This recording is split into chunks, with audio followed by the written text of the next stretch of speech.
Hello and welcome to today's tutorial. So today we'll be looking at how to make the Cozy Kitchen Placemat. So this matches the Cozy Kitchen coaster that I've introduced some time ago.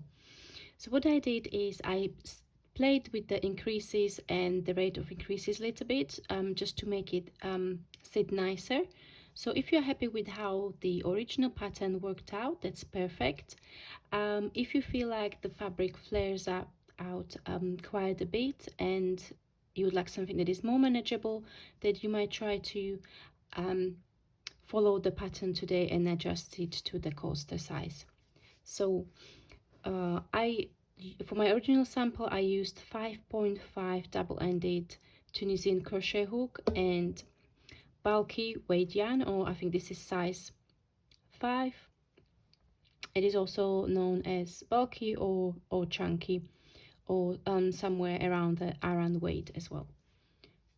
This placemat is worked in Tunisian knit stitch, so we will start from the center and start working out in rounds. So to begin with, you will start with the magic ring. So the way I work my magic ring is I take the short end of the yarn, wrap it around my fingers and then cross on the top. I'll go under the first strand of yarn over the second and I pull the second and twist up. Then I take the second yarn from the hook and pull it through the loop like so. What this does then, this gives you the ability to adjust the size by pulling on the short end. So this counts as the first loop or the first stitch, and we will need to make 7 more into the circle. So you're going to go into the circle, yarn over, pull up a loop, yarn over, pull through. That's the second stitch. That's 3, 4,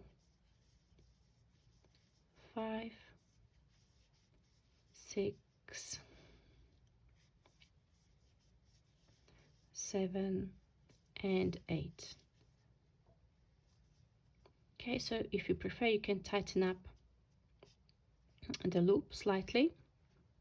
After you've got your 8 loops on the hook for the first round, you will then slide your loops to the other side of the hook and turn around. So we are now going to bring another strand of yarn. You can use the same ball and just work from the other side of the yarn ball, or join a new ball. You will make a loop and place it on the hook, pull through 1, and then from now on we always work pull through 2 for your return pass. So this is what we are going to do for all our rounds. We will work a few stitches until we have about 3 loops on for the return pass. We then turn our hook around and start working on the forward pass. Okay, so this was round 1. For round 2 we will be increasing stitches, and we will double the number of stitches. So we will go into the next, on the first stitch between the front and back vertical bars, yarn over, pull up a loop. And another thing that we will need is a stitch marker. The stitch marker will help us to keep a track of the rounds that we are working, and especially the beginning of your rounds. So once you work your first stitch, you place a stitch marker on the first stitch, because you will get, at the end you will get a round shape. However, we really and truly we are working in a spiral. That's what you can see on the reverse side of your project. Okay, so we will then work an increased stitch, and this will be the Tunisian full stitch. So we will work between 2 stitches in the space, yarn over, pull up a loop, then the next Tunisian knit stitch between, and when you feel that it's quite tight on your hook, you will then turn the hook around and pull, yarn over, pull through 2 for a few stitches, then slide the stitches back to the front and continue working on your forward pass. So we started with 8 stitches for our first round. After the second round, we would have doubled the number of stitches to 16.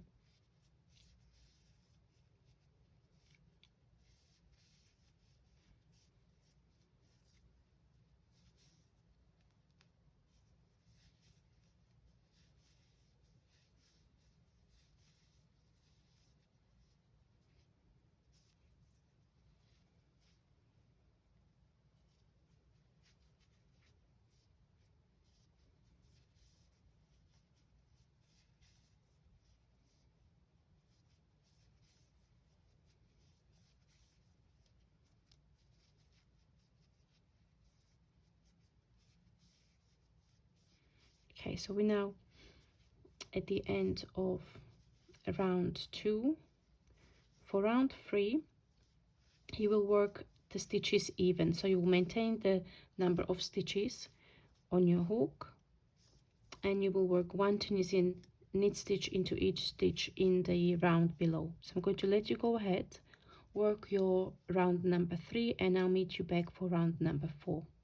Now we are on the round number 4, and this is where there is a change to how I worked the original coaster. So in the original pattern, we did another increase to double the number of stitches. So we have 16 at the end of round number 4. In the original pattern, you would have 32 stitches.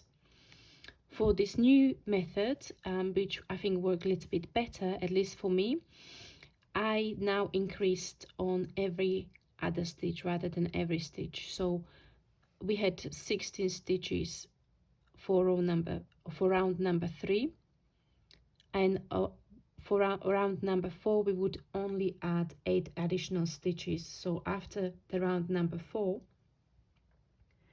you would have 24 stitches. So this is how it looks. So you just need to keep a track of where you are increasing.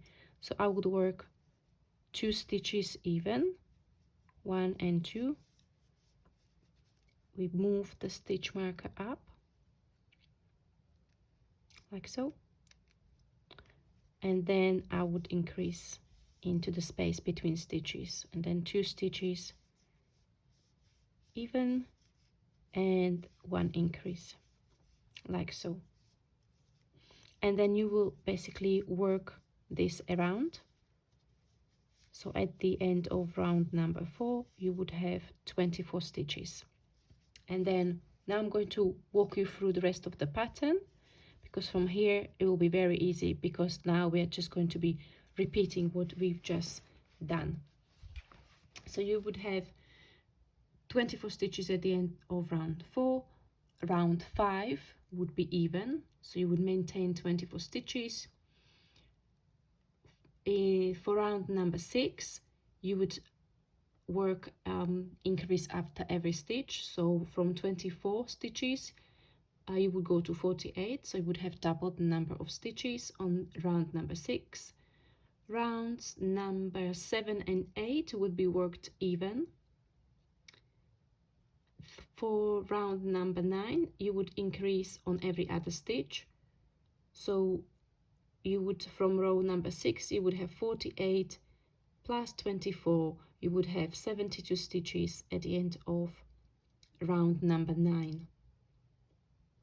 Round 10, 11 and 12 would be worked even. Round number 13 would have increase after every stitch, so you would have doubled your number of stitches. Would go from 70 to 144. Rounds 14, 15, 16 and 17 would be worked even, so you would be maintaining the number of your stitches. And round number 18 would be the bind off round. So if you haven't seen the previous tutorial, now I'm just going to show you how you would work that. So I'm going to pretend that this would be the end of round number 17. So you would complete the return pass all the way through, like so. So you would have the last loop on the hook. Then you would take the yarn that you worked the forward pass. You would go into the next stitch as for Tunisian knit stitch, yarn over, pull up a loop, and then pull through the loop already on the hook, like so. And then into the next one, bind off that stitch and the next one, and so on. And you would work all the way around.